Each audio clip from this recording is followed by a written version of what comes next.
লৌকিকতার কারণে বা আল্লাহর সন্তুষ্টি অর্জন ছাড়া অন্য কোনো কারণে যদি কোরবানি হয়, তাহলে সেই কোরবানিটা অর্থহীন হয়ে যেতে পারে।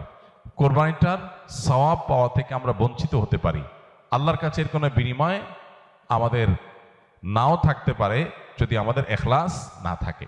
কোরবানিকে ঘিরে যদি আপনি বলেন সবচেয়ে বড় সতর্ক থাকার জায়গাটা কোনটা, তো আমি বলবো নিয়াতকে খালিস করা। দ্বিতীয়ত, হারাম অর্থ দিয়ে যদি কোরবানি করেন তাহলে সেটা অর্থহীন হয়ে যেতে পারে।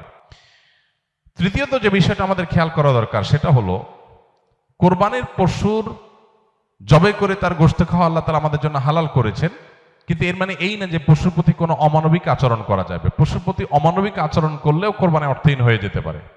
এখন বলতে পারেন পশুর প্রতি কেউ কেউ অমানবিক আচরণ করে, উত্তর হলো হ্যাঁ করে। পশু হলেও তার ভিতরে প্রাণ আছে, সে প্রাণী।